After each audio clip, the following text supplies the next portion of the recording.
Hello friends, welcome to BSK sir classes YouTube channel. Friends, మనకి SSC GD 39,481 వేకెన్సీస్తో అఫీషియల్గా మనకి notification release అయింది కదా. ఈ నోటిఫికేషన్కి సంబంధించి మనకి జనవరి ఫిబ్రవరి నెలలో ఎగ్జామినేషన్ అయితే ఉంది. సో మనకి టోటల్గా చూసుకుంటే 120 డేస్ అయితే ఉన్నాయి. ఇప్పటి నుంచి కౌంట్ చేసుకున్న ఈ 120 డేస్లో మీరు ఎగ్జామినేషన్కి ఏ విధంగా ప్రిపేర్ అవ్వాలి, ఏ టాపిక్స్ నుంచి మనకి ఎక్కువ క్వశ్చన్స్ అయితే వస్తాయి, మీరు ఏ విధంగా ప్రిపేర్ అవ్వాలనేటువంటి కంప్లీట్ 120 డేస్ స్ట్రాటజీ ఈ వీడియోలో చెప్తాను. సో వీడియో చూస్తున్నటువంటి వారు వీడియోని లైక్ చేసి ఛానల్ని సపోర్ట్ చేయండి. చాలామంది వీడియోస్ చూస్తున్నారు కానీ లైక్ చేయట్లేదు. మీరు ఇచ్చేటువంటి ఒక చిన్న లైక్ చాలా ఎంకరేజింగ్ అండ్ మోటివేటింగ్గా ఉంటుంది. కాబట్టి లైక్ చేసి మీ ఫ్రెండ్స్కి షేర్ చేయండి. ఫస్ట్ టైం మన ఛానల్ని విజిట్ చేస్తే సబ్స్క్రైబ్ చేసుకొని బెల్ సింబల్ని యాక్టివేట్ చేసుకోండి. డీటెయిల్స్లోకి వెళ్లే ముందు ఎస్ఎస్సి ఎంటీఎస్, జీడీ, సిహెచ్ఎస్ఎల్, సీజీఎల్ లాంటి ఆల్ ఎస్ఎస్సి కాంపిటేటివ్ ఎగ్జామినేషన్స్లో 1997 నుంచి ఈ రోజు వరకు జరిగినటువంటి ఎగ్జామినేషన్స్లో అడిగినటువంటి ప్రీవియస్ క్వశ్చన్స్ అన్నీ కలిపి మీకోసం పీడిఎఫ్ రూపంలో మెటీరియల్స్ అయితే ప్రొవైడ్ చేస్తున్నామండి. ఇంగ్లీష్ లాంగ్వేజ్కి సంబంధించి సబ్జెక్ట్ వైజ్గా అడిగినటువంటి ప్రీవియస్ బిట్స్ 10,500+ బిట్స్ అయితే ఉన్నాయండి. జీకేలో తెలుగు మీడియం అభ్యర్థుల కోసం 10,000+ బిట్స్ అయితే ప్రొవైడ్ చేస్తున్నాము. ఇంగ్లీష్ మీడియంలో కూడా ఫ్యూచర్లో మేము యాడ్ చేయడం జరుగుతుంది. మీరు ఇప్పుడు కోర్స్ తీసుకుంటే ఫ్యూచర్లో మీరు ఆ బిట్స్ కూడా పొందడం జరుగుతుంది.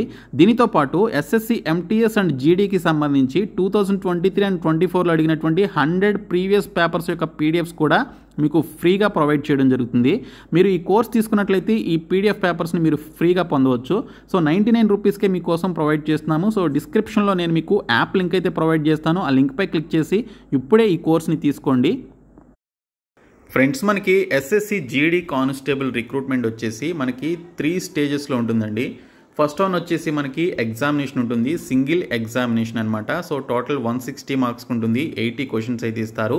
సో దీనికి సంబంధించి ఎవరైతే ఈ ఎగ్జామినేషన్లో క్వాలిఫై అవుతారో వారికి physical standard test and physical efficiency test అనేది కండక్ట్ చేస్తారు. ఇందులో కూడా క్వాలిఫై అయినటువంటి వారికి మెడికల్ ఎగ్జామినేషన్ అయితే ఉంటుంది. అది కూడా మీరు క్వాలిఫై అయితే మీకు డాక్యుమెంట్ వెరిఫికేషన్ చేసి మిమ్మల్ని కేంద్ర బలగాల్లో మిమ్మల్ని కానిస్టేబుల్గా తీసుకోవడం జరుగుతుంది.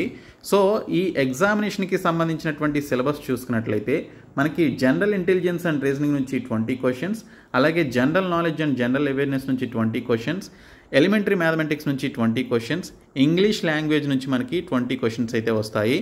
హిందీ లాంగ్వేజ్ కూడా ప్రిపేర్ అయ్యేటువంటి వారు ఉంటారు. ఈ రెండింటిలో మీరు ఏదో ఒకటి ప్రిపేర్ అవ్వచ్చు. సో టోటల్గా మనకి చూసుకుంటే 80 క్వశ్చన్స్ రావడం జరుగుతుంది. ఈచ్ క్వశ్చన్ క్యారీస్ 2 మార్క్స్ అనమాట.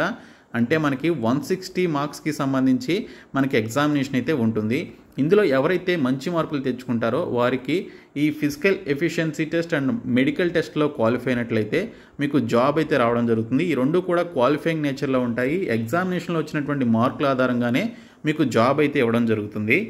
అండ్ మనకి ఎగ్జామినేషన్ వచ్చేసి ఇంగ్లీష్ అండ్ హిందీ లాంగ్వేజ్తో పాటు తెలుగు లాంగ్వేజ్లో కూడా ఉంటుంది. సో మీరు తెలుగులో కూడా ఎగ్జామినేషన్ అయితే రాసుకోవచ్చు. సో మనకి దీనికి సంబంధించినటువంటి సిలబస్ ఏంటనేది నేను మీకు ఆల్రెడీ డీటెయిల్డ్ వీడియో చేశానండి. ఫర్ తెలుగు మీడియం క్యాండిడేట్స్కి అండ్ ఇంగ్లీష్ మీడియం క్యాండిడేట్స్కి సంబంధించిన డీటెయిల్డ్ సిలబస్ వీడియో చేయడం జరిగింది. ఆ వీడియో చూస్తే మీకు తెలుగు మీడియం అభ్యర్థులు, ఇంగ్లీష్ మీడియం అభ్యర్థులకి సంబంధించి సిలబస్కి సంబంధించి ఎగ్జామినేషన్ ప్యాటర్న్కి సంబంధించి మీకు క్లియర్గా ఒక ఐడియా అయితే వస్తుంది. సో ఇక్కడ మనకి చూసుకున్నట్లయితే జనరల్ ఇంటెలిజెన్స్ నుంచి ఈ టాపిక్స్ నుంచి మనకి క్వశ్చన్స్ అయితే వస్తాయి. జనరల్ నాలెడ్జ్ అండ్ అవేర్నెస్ నుంచి మనకి ఈ టాపిక్స్ నుంచి క్వశ్చన్స్ వస్తాయి. ఎలిమెంటరీ మ్యాథమెటిక్స్ 10th స్టాండర్డ్ నుంచి మనకి క్వశ్చన్స్ అయితే ఇస్తారు. అంటే 10th స్టాండర్డ్ లెవెల్లో క్వశ్చన్స్ అయితే ఉంటాయి. ఇంకా ఇంగ్లీష్ లాంగ్వేజ్ నుంచి చూసుకుంటే ఈ పర్టికులర్ టాపిక్స్ నుంచి మనకి క్వశ్చన్స్ అయితే రావడం జరుగుతుంది. సో ఈ విధంగా మనకి సిలబస్ అయితే ఉంది. సిలబస్ వీడియో ఆల్రెడీ చేశాను, మళ్ళీ నేను మీకు క్లియర్గా ఇక్కడ చెప్పాల్సినటువంటి అవసరం లేదు. ఆ వీడియో లింక్ని డిస్క్రిప్షన్లో ప్రొవైడ్ చేస్తాను. మీరు ఒకసారి చూస్తే మీకు ఈజీగా సిలబస్ అండ్ ఎగ్జామినేషన్ ప్యాటర్న్ ఏంటనేది తెలుస్తుంది. సో ఇక్కడ చూసుకున్నట్లయితే ఫ్రెండ్స్, మనకి ఇందులో నేను మీకు ఫస్ట్ చెప్పేది మనకి రీజనింగ్ అలాగే ఇంగ్లీష్ లాంగ్వేజ్ ఈ 2 సబ్జెక్ట్స్ మీకు ఖచ్చితంగా 100కి 100% స్కోరింగ్ సబ్జెక్ట్స్ అండి.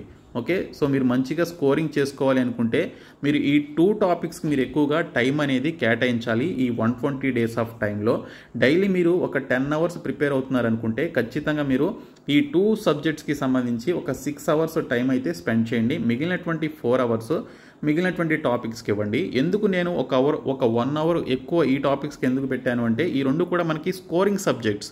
ఇంగ్లీష్ అనేది స్కోరింగ్ సబ్జెక్టు, రీజనింగ్ అనేది స్కోరింగ్ సబ్జెక్టు. ఇంకా మ్యాథమెటిక్స్ ఎందుకు స్కోరింగ్ కాదు అంటే చాలామంది నాన్ మ్యాథ్స్ స్టూడెంట్స్ కొన్ని టాపిక్స్ని సాల్వ్ చేయలేరు, లైక్ ప్రాఫిట్ అండ్ లాస్ కావచ్చు. అలాగే మనకి ఇక్కడ చూసుకున్నట్లయితే ratios and proportions, speed, time, distance, అలాగే టైమ్ అండ్ వర్క్కి సంబంధించినటువంటి టాపిక్స్కి సంబంధించి వాళ్ళు కొంచెం కొన్ని క్వశ్చన్స్ని అటెంప్ట్ చేయలేరనమాట. కాబట్టి 20కి 20 మనం అటెంప్ట్ చేయలేము. సో ఇక్కడ మనం 20కి 20 అటెంప్ట్ చేయగలుగుతాం, ఇందులో కూడా 20కి 20 అటెంప్ట్ చేయగలుగుతాం. బట్ ఇందులో 20కి 20 అటెంప్ట్ చేయలేము. మ్యాథమెటిక్స్లో అట్లీస్ట్ ఒక 15 నుంచి 18 క్వశ్చన్స్ మనం అటెంప్ట్ చేయగలుగుతాము. ఇంకా జనరల్ అవేర్నెస్ లేదా జనరల్ నాలెడ్జ్ చూసుకున్నట్లయితే మనకి ఇక్కడ ఈ పర్టికులర్ సబ్జెక్ట్ వచ్చేసి వ్యాస్ట్ సబ్జెక్ట్ అండి, అంటే ఒక మహాసముద్రం లాంటిది. అందులో ఎక్కడి నుంచి అయినా కూడా మనకి క్వశ్చన్ అనేది రావచ్చు. అవుట్ ఆఫ్ ది సిలబస్ ఇవ్వడు, కానీ మనకి ఇన్ ద సిలబస్ నుంచే మనకి క్వశ్చన్స్ అయితే వస్తాయి. కానీ మనం ఎంత చదివినా కూడా మనకి అవుట్ ఆఫ్ ది సిలబస్ నుంచి క్వశ్చన్ వచ్చినట్లుగా ఉంటుంది. ఆ క్వశ్చన్ సింగిల్ లైన్లోనే ఉంటుంది, కానీ మనం ఆ పర్టికులర్ క్వశ్చన్కి ఆన్సర్ చేయలేము. ఆ విధంగా మనకి ఆన్సర్ తెలియనటువంటి క్వశ్చన్స్ కొన్ని వస్తాయి. కాబట్టి దీనికి సంబంధించి అట్లీస్ట్ మ్యాక్సిమం మీరు 15 క్వశ్చన్స్ కరెక్ట్గా ఆన్సర్ చేసినా కూడా you will be in the race అండి. కాబట్టి నేను చెప్పేది ఏంటంటే ఇంగ్లీషు అలాగే జనరల్ ఇంటెలిజెన్స్ రీజనింగ్ అనేది మీకు 100కి 100% స్కోరింగ్ సబ్జెక్ట్స్. కాబట్టి ఈ 2 సబ్జెక్ట్స్కి మీరు ఎక్కువ టైం అనేది కేటాయించండి. ఒక్క క్వశ్చన్ కూడా రాంగ్ అవ్వడానికి వీల్లేదనమాట. సార్ మరి నాకు ఇంగ్లీష్ లాంగ్వేజ్ రాదు అంటే మీరు జస్ట్ సింపుల్గా ఈ 120 డేస్లో మీరు గ్రామర్ రూల్స్ ప్రిపేర్ అవ్వడం చాలా ఈజీ అండి. గ్రామర్ రూల్స్ ప్రిపేర్ అయితే మాత్రం మీకు ఈ పర్టికులర్ ఇంగ్లీష్ సబ్జెక్ట్ అనేది చాలా ఈజీగా ఉంటుంది. ఇందులో మీకు ఎక్కువగా వొకాబులరీ నుంచి క్వశ్చన్స్ వస్తాయి. అందులో ముఖ్యంగా చూసుకున్నట్లయితే one word substitutions, idioms and phrases, అలాగే మనకి స్పెల్లింగ్స్కి సంబంధించి యాంటోనిమ్స్ అండ్ సినానిమ్స్కి సంబంధించినటువంటి టాపిక్స్ నుంచి మనకి క్వశ్చన్స్ అయితే రావడం జరుగుతుంది. ఇంకా ఎర్రర్ డిటెక్షన్స్ కానీ, ఫిల్ ఇన్ ద బ్లాంక్స్ కానీ, ఈ క్లోజ్ టెస్ట్లు కానీ మీరు అటెంప్ట్ చేయాలి అంటే మీకు గ్రామర్ రూల్స్ అనేవి మీకు తెలిసి ఉండాలి. Noun, pronoun, adjective, adverb, prepositions, articles, అలాగే కంజంక్షన్స్ ఇవన్నీ కూడా మీకు వచ్చి ఉండాలి. ఇవి ఫ్యూ టాపిక్స్ ఉంటాయి, మ్యాక్సిమం ఒక 10 to 15 టాపిక్స్ ఉంటాయి. 120 డేస్లో మీరు గ్రామర్ రూల్స్ని చదవడం అంత కష్టమే మీకు కాదు. కాబట్టి మీరు దీనికి సంబంధించి ఇంగ్లీష్ లాంగ్వేజ్ కూడా మీకు మంచి స్కోరింగ్ సబ్జెక్ట్ ఎస్ఎస్సిలో. కాబట్టి ఇంగ్లీష్ అండ్ రీజనింగ్ మీద ఎక్కువ ఫోకస్ చేయండి, ఇది కూడా ఫోకస్ చేయండి. బట్ మీరు వీటిలో అవుట్ మార్క్స్ మీరు తెచ్చుకోవాలన్నమాట. సో 20 into 2 40 మార్క్స్, ఇందులో 40 మార్క్స్. సో ఇందులోనే మీకు 80 మార్క్స్, ఈ 2 కలిపి 80 మార్క్స్ వచ్చేలాగా మీరు చూసుకోవాలి. అలాగే మీరు ఇక్కడ మ్యాథ్స్లో ఒక 18 క్వశ్చన్స్ మీరు ఆన్సర్ చేసినా, మిగిలినటువంటి జనరల్ నాలెడ్జ్ లేదా జనరల్ అవేర్నెస్ నుంచి ఒక 15 క్వశ్చన్స్ ఆన్సర్ చేసినా మీకు టోటల్గా 145+ అనేది మీకు ఈజీగా రావడం జరుగుతుందండి. అవుట్ ఆఫ్ 160కి మీకు 145+ అయితే మీకు ఖచ్చితంగా వస్తాయి. అయితే ఇక్కడ మీరు ఖచ్చితంగా ప్రీవియస్ ఎగ్జామినేషన్స్లో ఏ టాపిక్స్ నుంచి మీకు ఎన్ని క్వశ్చన్స్ వచ్చాయని మీరు ఖచ్చితంగా తెలుసుకోవాలి. అలా తెలుసుకుంటేనే మీరు ఆ టాపిక్స్ మీద మీరు ఎక్కువగా ఫోకస్ చేయగలుగుతారు. సో ఇప్పుడు సబ్జెక్ట్ వైజ్గా ఏ టాపిక్లో ఎన్ని క్వశ్చన్స్ మనకి ప్రీవియస్ ఎగ్జామ్స్లో అడిగారనేది చూద్దాము. ముందుగా మనకి ఇక్కడ చూసినట్లయితే ఎస్ఎస్సి జీడీలో మనకి 2024 ఎగ్జామినేషన్లు, అంటే ఈ సంవత్సరం జనవరి ఫిబ్రవరిలో జరిగింది కదా. సో దానికి సంబంధించి టాపిక్ వైజ్గా ఏ టాపిక్ నుంచి ఎన్ని క్వశ్చన్స్ వచ్చాయనేది ఇక్కడ క్లియర్గా ఇచ్చారండి. మనకి సిరీస్ నుంచి 2 to 3 క్వశ్చన్స్ రావడం జరిగింది. డైస్ టాపిక్ నుంచి 1 to 2 క్వశ్చన్స్ ఇచ్చారు. ఎనాలజీ నుంచి 1 to 2 క్వశ్చన్స్ వచ్చాయి. బ్లడ్ రిలేషన్స్ నుంచి 1 to 2 క్వశ్చన్స్ ఇచ్చారు. ఇంకా కోడింగ్ అండ్ డీకోడింగ్ నుంచి 1 to 2 క్వశ్చన్స్ అయితే రావడం జరిగింది. అలాగే డిక్షనరీ ఆర్డర్ నుంచి 1 to 2 క్వశ్చన్స్ అయితే రావడం జరిగింది. అంటే మనకి కొన్ని వర్డ్స్ ఇచ్చేసి డిక్షనరీ పరంగా ఒక క్రోనలాజికల్ ఆర్డర్ లేదా ఒక అసెండింగ్ ఆర్డర్ లేదా డిసెండింగ్ ఆర్డర్లో రాయండి, వాటిని పెట్టండి అని చెప్పేసి ఒక ఆర్డర్ అయితే అడుగుతాడు. సో అవి మీరు డిక్షనరీ ఆర్డర్లో పెట్టాలన్నమాట. తర్వాత హిడెన్ ఫిగర్స్ మనకి ఒక క్వశ్చన్ వరకు రావడం జరిగింది. ఇంకా సిట్టింగ్ అరేంజ్మెంట్కి సంబంధించిన క్వశ్చన్స్ ఇచ్చారు. సింపుల్గానే ఉంటాయి అవి, లైక్ మనకి బ్యాంకింగ్ లాగా అయితే ఉండవు, సింపుల్గానే ఉంటాయి. 2 to 3 క్వశ్చన్స్ వచ్చాయి. సిలాజిజం నుంచి ఒక క్వశ్చన్ వచ్చింది. మిర్రర్ ఇమేజెస్ నుంచి ఒక క్వశ్చన్ ఖచ్చితంగా వస్తుంది. కౌంటింగ్ ట్రయాంగిల్స్ లేదా రెక్టాంగిల్స్ ఈ విధంగా ఇస్తాడు. సో ఈ విధంగా ట్రయాంగిల్స్ ఇచ్చేసి ఎన్ని ట్రయాంగిల్స్ ఉన్నాయని చెప్పేసి అడుగుతాడు ఇందులో. సో అలాగే కౌంటింగ్ ట్రయాంగిల్స్ అడుగుతారు. ఇంకా మ్యాథమెటికల్ ఆపరేషన్స్కి సంబంధించి అడుగుతాడు అనమాట. మనకి ఒక సీక్వెన్స్ ఆఫ్ ఒక ఆపరేషన్ ఇచ్చేసి దాన్ని ప్లస్ మైనస్లో డివైడెడ్తో పెడతాడనమాట. 1 + 2 + డివైడెడ్ బై 3 + × 4 ఈ విధంగా ఇస్తాడనమాట. సో దాన్ని మీరు సాల్వ్ చేయాలి. దాన్ని మ్యాథమెటికల్ ఆపరేషన్స్ అంటారు. ఇంకా పేపర్ ఫోల్డింగ్, పేపర్ కట్టింగ్ నుంచి మనకి క్వశ్చన్స్ అయితే రావడం జరుగుతుంది. ఇంకా మిస్లేనియస్ టాపిక్స్ నుంచి మనకి క్వశ్చన్స్ అయితే వస్తాయి. సో మొత్తంగా చూసుకుంటే మనకి 20 క్వశ్చన్స్ వరకు మనకి 20 క్వశ్చన్స్ అయితే ఇచ్చారనమాట ఈ టాపిక్స్ నుంచి. ఇందులో మనం చూసుకున్నట్లయితే సిట్టింగ్ అరేంజ్మెంట్కి సంబంధించిన టాపిక్ నుంచి ఎక్కువ వెయిటేజ్ ఉంది. మిస్లేనియస్ టాపిక్స్ కొన్ని ఉంటాయి, అవి మీరు చూసుకోవాలి. ఎంబెడెడ్ ఫిగర్స్ అని చెప్పేసి ఉంటాయి. సిలాజిజమ్స్ అని చెప్పేసి ఉంటాయి, అవి మీరు చూసుకోవాలి.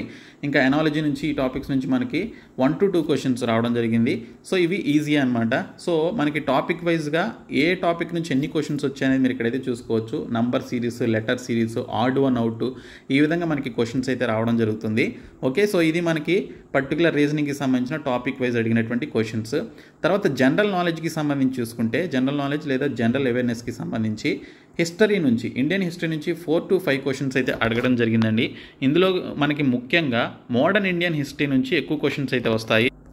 మీరు ఎక్కువగా హిస్టరీలో చూసుకోవాల్సింది మీడివల్ ఇండియా హిస్టరీ, అలాగే మోడర్న్ ఇండియా హిస్టరీ చూసుకోవాలి. మనకి ఏన్షియంట్ ఇండియన్ హిస్టరీ నుంచి చాలా తక్కువ క్వశ్చన్స్ అడుగుతారు. ఇచ్చినటువంటి 4 to 5 క్వశ్చన్స్లో వస్తే ఒక క్వశ్చన్ రావచ్చు, ఖచ్చితంగా ఒక క్వశ్చన్ అయితే వస్తుంది. ఓకే, మీరు మీడివల్ ఇండియా అలాగే మోడర్న్ ఇండియా హిస్టరీ ఈ రెండింటి మీద మీరు ఎక్కువగా ఫోకస్ చేయాలి. తర్వాత ఇండియన్ జాగ్రఫీ మనకి చాలా ఈజీగా ఉంటుందండి. మీరు ముఖ్యంగా డ్యామ్స్ గురించి, నదుల గురించి, అలాగే పర్వతాల గురించి, ఓకే, వీటిపైన మీరు ఎక్కువగా మనం చూసుకోవాలి. సో వాటి నుంచే మనకి ఎక్కువగా క్వశ్చన్స్ అయితే వస్తాయి. అలాగే మనకి ఎకానమీ నుంచి మనకి 1 to 2 క్వశ్చన్స్ అయితే రావడం జరుగుతుంది. ముఖ్యంగా 5-year ప్లాన్స్ గురించి మనకి క్వశ్చన్స్ వచ్చే అవకాశం ఉంటుంది. సో వాటి గురించి మీరు చూసుకోవాలి. అలాగే మనకి జనరల్ పాలిటీ నుంచి, ఓకే, ఇండియన్ పాలిటీ లేదా జనరల్ పాలిటీ నుంచి 5 to 6 క్వశ్చన్స్ అడిగే అవకాశం అయితే ఉంది. తర్వాత కరెంట్ అఫైర్స్ నుంచి కూడా మనకి కొన్ని క్వశ్చన్స్ వస్తాయి, 4 to 5 questions. Okay, so current affairs ఏ విధంగా వస్తాయి ఏంటనేది తర్వాత నేను సపరేట్ వీడియోస్లో చెప్తాను. సో ఏ టాపిక్స్ ఏంటనేది. సో మీరు కరెంట్ అఫైర్స్ ఒక 6 months నుంచి 1 year వరకు ఉన్నటువంటి కరెంట్ అఫైర్స్ అయితే చూసుకోవాలి. ఇంకా సైన్స్ నుంచి ఫిజిక్స్, కెమిస్ట్రీ, బయాలజీ నుంచి మొత్తంగా కలుపుకుని ఒక 5 to 6 క్వశ్చన్స్ అయితే మనకి రావడం జరుగుతుంది అనమాట. టోటల్గా 20 క్వశ్చన్స్ అయితే మనకి వస్తాయి. సో మీరు ఎంత చదివినా కూడా మీరు 15+ కనుక స్కోర్ చేశారు, 15+ కనుక మీరు క్వశ్చన్స్ని అటెంప్ట్ చేశారు అంటే, మీరు కరెక్ట్గా అటెంప్ట్ చేశారు అంటే ఖచ్చితంగా మీరు మంచి రేస్లో ఉన్నట్టే అనమాట. జాబ్లో మీరు టాప్ పొజిషన్లో ఉంటారని చెప్పుకోవచ్చు. టాప్ ర్యాంక్లో మీ యొక్క ర్యాంక్ ఉంటుందని చెప్పుకోవచ్చు అనమాట. అది కూడా జీకేలో మీరు మంచిగా స్కోర్ చేస్తే. ఓకే, సో జీకే నుంచి ఈ విధంగా మనకి క్వశ్చన్స్ టాపిక్ వైజ్ వెయిటేజ్ అయితే ఇలా ఉంది. ఇంకా ఎలిమెంటరీ మ్యాథమెటిక్స్కి సంబంధించి చూసుకుంటే మనకి ఇక్కడ simple interest and compound interest నుంచి 1 to 2 క్వశ్చన్స్ వచ్చాయండి. హెచ్సిఎం అండ్ ఎల్సిఎం నుంచి 2 to 3 క్వశ్చన్స్ ఇచ్చారు. 2024లో జరిగినటువంటి ఎగ్జామ్స్ ఇవి. ప్రాఫిట్ అండ్ లాస్ నుంచి 1 to 2 క్వశ్చన్స్ వచ్చాయి. మెన్సురేషన్ టాపిక్ నుంచి మనకి ఏరియాస్ ఉంటాయి కదా, సో ఆ టాపిక్ నుంచి 2 క్వశ్చన్స్ అయితే వచ్చాయి. రేషియోస్ అండ్ ప్రపోర్షన్ నుంచి ఒక క్వశ్చన్ వచ్చింది. పర్సంటేజెస్ నుంచి 1 to 2 క్వశ్చన్స్ వచ్చాయి. నంబర్ సిస్టమ్ నుంచి ఒక క్వశ్చన్ అయితే రావడం జరిగింది. టైమ్ అండ్ వర్క్ నుంచి ఖచ్చితంగా 2 క్వశ్చన్స్ వస్తాయండి ఎస్ఎస్సిలో. ఓకే, చాలా ఇంపార్టెంట్ టాపిక్ ఇది. సో 2 క్వశ్చన్స్ వచ్చాయి. అలాగే మనకి సింప్లిఫికేషన్ నుంచి 2 క్వశ్చన్స్, టైము, స్పీడు, డిస్టెన్స్ నుంచి 2 to 3 క్వశ్చన్స్ రావడం జరిగింది. ఇందులో ట్రైన్స్కి సంబంధించి, బోట్స్కి సంబంధించి కూడా క్వశ్చన్స్ వస్తాయి. ఓకే, తర్వాత ఇక్కడ యావరేజెస్ నుంచి మనకి 1 to 2 క్వశ్చన్స్ వచ్చాయి. ఇంకా coordinate geometry 2D and 3D నుంచి మనకి 2 క్వశ్చన్స్ అయితే రావడం జరిగింది. మోస్ట్లీ మనకి టాపిక్ నుంచి రాకపోవచ్చు, బట్ లాస్ట్ టైం అడిగారనమాట. సో టోటల్గా చూసుకుంటే 20 క్వశ్చన్స్ అయితే మనకి వచ్చాయి. సో వీటికి సంబంధించి మీరు ప్రీవియస్ పేపర్స్ చూసుకోవాలి అనుకుంటే నేను మీకు డిస్క్రిప్షన్లో యాప్ లింక్ అయితే పెట్టాను. సో టోటల్గా మనకి ఎస్ఎస్సి, జీడీ అండ్ ఎంటీఎస్ కలిపి మీకు 100 క్వశ్చన్ పేపర్స్ అయితే పెట్టడం జరిగింది. మీరు ఒకసారి ఆ 99 రూపీస్ మీరు కోర్స్ ఫీ కనుక పే చేసి మీరు తీసుకున్నట్లయితే ఆ పీడిఎఫ్స్ అన్నీ కూడా మీరు మీ మొబైల్లోకి డౌన్లోడ్ చేసుకొని ప్రీవియస్ పేపర్స్ చూసుకోవచ్చు. అండ్ 1997 నుంచి ఇప్పటి వరకు జరిగినటువంటి ఎస్ఎస్సీలో అడిగినటువంటి అన్ని ఎగ్జామ్స్ యొక్క GK Telugu medium and English లాంగ్వేజ్కి సంబంధించిన క్వశ్చన్స్ అన్నీ కూడా మీరు డౌన్లోడ్ చేసుకొని చూసుకోవచ్చు. తర్వాత ఇంగ్లీష్ లాంగ్వేజ్కి సంబంధించి చూసుకున్నట్లయితే మనకి ఇక్కడ ఇంగ్లీష్ లాంగ్వేజ్ విషయానికి వస్తే క్లోజ్ టెస్ట్ నుంచి 5 to 6 క్వశ్చన్స్ రావడానికి అవకాశం ఉందండి. తర్వాత ఎర్రర్ డిటెక్షన్స్ నుంచి 3 to 5 questions, 1 word substitutions 3 to 4 questions, spelling check అది కరెక్ట్లీ స్పెల్డ్ వర్డ్స్ కావచ్చు లేదా ఇన్కరెక్ట్ స్పెల్డ్ వర్డ్స్ అని చెప్పేసి అడగవచ్చు అనమాట. సో 2 to 3 క్వశ్చన్స్ ఇస్తాడు. సినానిమ్స్ అండ్ యాంటోనిమ్స్ రెండు కలిపి 3 to 4 క్వశ్చన్స్ వస్తాయి. Fill in the blanks 3 to 5 questions, idioms and phrases 3 to 4 questions అయితే వస్తాయి. సో ఈ విధంగా మనకి ఇంగ్లీష్ లాంగ్వేజ్ నుంచి రావడం జరుగుతుంది. సో ఈ మధ్య క్లోజ్ టెస్ట్ ఇస్తున్నాడు, అంతకుముందు పాసేజెస్ ఇచ్చేవాడు. పాసేజ్ ఇస్తే మీకు చాలా ఈజీగా ఉండేది. క్లోజ్ టెస్ట్ ఏమో మనకి 4 ఆప్షన్స్ కూడా సేమ్ ఉంటాయి. అందులో మీరు ఒకదాన్ని పిక్ చేసుకోవాలి.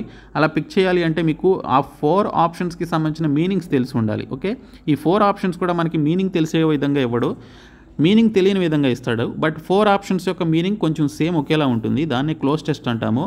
కాబట్టి మీరు క్లోజ్ టెస్ట్ అటెంప్ట్ చేయాలి అంటే ఖచ్చితంగా మీరు సినానిమ్స్ అండ్ యాంటోనిమ్స్ కనుక మీరు బాగా నేర్చుకుంటే క్లోజ్ టెస్ట్ అనేది మీకు ఈజీగా ఉంటుంది. ఓకే, సో ఇక్కడ ఇంగ్లీష్ లాంగ్వేజ్ అండ్ జీకేకి సంబంధించి అండ్ మిగిలినటువంటి 4 టాపిక్స్కి సంబంధించి చూసుకుంటే ఫస్ట్ మీరు సబ్జెక్ట్ ప్రిపేర్ అవ్వండి. ఫస్ట్ మీరు సబ్జెక్ట్ ప్రిపేర్ అయిన తర్వాత మీరు ప్రీవియస్ పేపర్స్ని ఖచ్చితంగా ప్రీవియస్ పేపర్స్ని అయితే మీరు అటెంప్ట్ చేయాలి అండి. సో మీరు ఇక్కడ చూసుకున్నట్లయితే మనకి టోటల్ 120 డేస్ ఉంటే మీరు 80 డేస్ కూడా కాదండి. సో టోటల్ 120 డేస్ ఉంటే మీరు ఒక 60 డేస్లో సిలబస్ కంప్లీట్ చేసుకోవాలండి మొత్తం కూడా. ఓకే, ఈ 4 టాపిక్స్ అన్నీ కూడా మీరు ఒక 60 డేస్లో మీరు సిలబస్ కంప్లీట్ చేసుకుంటే మిగిలినటువంటి ఆ 60 డేస్ టైం ఏదైతే ఉందో, ఓకే, మిగిలినటువంటి 60 డేస్ టైం ఏదైతే ఉందో reasoning, general awareness and general knowledge, elementary mathematics, English లాంగ్వేజ్కి సంబంధించి ప్రీవియస్ ఎగ్జామ్స్లో అడిగినటువంటి, అంటే ప్రీవియస్ ఎగ్జామ్స్ అంటే మనకి ఎస్ఎస్సి డిపార్ట్మెంట్ వాళ్ళు 1997 నుంచి 2024 వరకు చాలా ఎగ్జామ్స్ కండక్ట్ చేశారు. ఎస్ఎస్సి అంటే ఓన్లీ జీడీ నోటిఫికేషనే కాదు, చాలా వస్తాయి మీకు తెలుసు. SSC GD, SSC MTS, SSC CGL, SSC CHSL, SSC junior engineer, SSC CPO Delhi పోలీస్కి సంబంధించి, అలాగే SSC stenographer, SSC Hindi translators, ఇలాగ చాలా నోటిఫికేషన్స్ మనకి ఎస్ఎస్సి నుంచి రావడం జరుగుతుంది. అలాగా ఎస్ఎస్సిలో జరిగినటువంటి 1997 నుంచి 2024 వరకు జరిగినటువంటి క్వశ్చన్స్ అన్నీ ఉన్నటువంటి బిట్స్ ఉన్నటువంటి బుక్స్ ఉంటాయి. ముఖ్యంగా నేను మీకు ఇక్కడ చూసుకుంటే ఇంగ్లీష్ లాంగ్వేజ్కి సంబంధించి, జనరల్ అవేర్నెస్కి సంబంధించి నేను మీకు ప్రీవియస్ ఎగ్జామ్స్లో 1997 నుంచి 2024 వరకు జరిగినటువంటి అన్ని ఎగ్జామ్స్లో అడిగినటువంటి పేపర్స్ అయితే నేను మీకు ప్రీవియస్ క్వశ్చన్స్ అన్నీ కలిపి సబ్జెక్ట్ వైజ్గా ప్రొవైడ్ చేయడం జరిగింది. ఇంగ్లీష్లో 10,500+ బిట్స్ అయితే ఉన్నాయి. ఇంకా మీకు జీకేకి సంబంధించి చూసుకుంటే 10,000+ బిట్స్ అయితే ఉన్నాయన్నమాట. తెలుగు మీడియం అభ్యర్థుల కోసం ప్రిపేర్ చేసాం. ఫ్యూ డేస్లో ఇంగ్లీష్ మీడియం అభ్యర్థులకు కూడా సపరేట్గా అదే ఫోల్డర్లో యాడ్ చేయడం జరుగుతుంది, అదే కోర్సులో. జస్ట్ మీరు 99 రూపీస్కి అవి మీరు తీసుకోవచ్చు. ఆ పీడిఎఫ్స్ మీకు మీ మొబైల్లో కూడా వస్తాయి మీరు డౌన్లోడ్ చేసుకుంటే. సో కాబట్టి మీరు ఈ రెండింటికి నేను ఇచ్చినటువంటి మెటీరియల్ తీసుకుంటే అది సరిపోతుంది. ఇంకా మీరు జనరల్ ఇంటెలిజెన్స్ అండ్ రీజనింగ్కి మీరు బయట మీరు బుక్స్ కొనుక్కోవాలి అనుకుంటే బుక్స్ కొనుక్కోండి. సో ఆ బుక్స్ లిస్ట్ కూడా నేను మీకు సపరేట్ వీడియో చేస్తానండి. సబ్జెక్ట్ చదవడానికి, ప్రీవియస్ పేపర్స్ ప్రిపేర్ అవ్వడానికి సంబంధించి నేను మీకు సపరేట్ వీడియో అయితే చేస్తాను. కొంచెం వెయిట్ చేయండి, రేపు వీడియో అయితే వస్తుంది. ఓకే, సో ఈ విధంగా మీరు 120 డేస్లో మీరు సపరేట్గా చేసుకోవాల్సింది 60 డేస్ ఏమో సబ్జెక్ట్ ప్రిపేర్ అవ్వడానికి, మిగిలినటువంటి 60 డేస్ వచ్చేసి మీరు ప్రీవియస్ పేపర్స్ని బాగా ప్రాక్టీస్ చేయాలండి. ఎందుకు నేను ప్రీవియస్ పేపర్స్ ప్రాక్టీస్ చేయాలి అంటున్నాను అంటే ఎస్ఎస్సిలో మీరు ఏ ఎగ్జామ్ చూసుకున్నా మీకు ప్రీవియస్ ఎగ్జామ్స్లో అడిగినటువంటి మోడల్సే రిపీటెడ్గా వస్తూ ఉంటాయండి. మ్యాథ్స్ అలాగే మనకి రీజనింగ్కి సంబంధించి చూసుకుంటే మోడల్స్ వస్తాయి. అదే మీరు general knowledge and general awareness and ఇంగ్లీష్కి సంబంధించి చూసుకుంటే యాజ్ టీజ్గా క్వశ్చన్స్ ఇస్తాడండి. క్వశ్చన్స్ ఇస్తాడు. ఒక 100% అనుకుంటే అందులో మనకి 60 to 65% ఆఫ్ క్వశ్చన్స్ మనకి ప్రీవియస్ క్వశ్చన్సే రావడం జరుగుతుంది ఎస్ఎస్సిలో. ఓకే, చాలామంది ఈ 120 డేస్లో ప్రీవియస్ ఎగ్జామ్స్లో అడిగినటువంటి బుక్స్ తెచ్చుకొని ఆ క్వశ్చన్స్ అన్ని ప్రిపేర్ అయ్యి ఎస్ఎస్సి సిజిఎల్ లాంటి ఎగ్జామ్స్ని క్రాక్ చేసినటువంటి వాళ్ళు ఉన్నారండి, north side and south side కూడా. కాబట్టి మీరు ప్రీవియస్ పేపర్స్ని అస్సలు నెగ్లెక్ట్ చేయొద్దు. ఎస్ఎస్సి ఆస్పిరెంట్స్ ఎవరైనా కూడా, ఎస్ఎస్సి జీడీ అనే కాదు, ఎంటీఎస్ అయినా, సిజిఎల్ అయినా, సిహెచ్ఎస్ఎల్ అయినా, ఏ ఎగ్జామ్స్కైనా కూడా మీరు ప్రీవియస్ పేపర్స్ని ఖచ్చితంగా ప్రిపేర్ అవ్వాలి, వాటిని బాగా ప్రాక్టీస్ చేయాలి. కాబట్టి ఈ 120 డేస్ని ఆ విధంగా 2 పార్ట్స్గా డివైడ్ చేసుకొని హాఫ్ పార్ట్ వచ్చేసి మీరు సబ్జెక్ట్ నేర్చుకోండి, మిగిలినటువంటి హాఫ్ పార్ట్ వచ్చేసి మీరు ప్రీవియస్ పేపర్స్ని ప్రిపేర్ అవ్వండి. ఓకే, సో ప్రీవియస్ పేపర్స్కి సంబంధించి ఇంగ్లీష్ అండ్ జీకేకి నేను ఆల్రెడీ మెటీరియల్ అయితే ప్రొవైడ్ చేస్తున్నాను. మీకు డిస్క్రిప్షన్లో యాప్ లింక్ ఉంటుంది, యాప్ని డౌన్లోడ్ చేసుకొని మీరు ఇప్పుడే ఆ కోర్స్ అయితే తీసుకోండి. ఓకే, సో ఇది నేను మీకు 120 డేస్ స్ట్రాటజీ గురించి చెప్పాలనుకున్నది. సో నెక్స్ట్ వీడియోలో నేను మీకు బుక్స్కి సంబంధించి both English medium and Telugu medium అభ్యర్థుల కోసం బుక్స్ గురించి వీడియో చేస్తాను. సో అప్పుడు మీకు బుక్స్ ఏం కొనుక్కోవాలనేది కూడా తెలుస్తుంది. సో మన ఛానల్ సబ్స్క్రైబ్ చేసుకోండి. సో ఈ వీడియోని మీ ఫ్రెండ్స్కి షేర్ చేయండి. Thank you so much guys.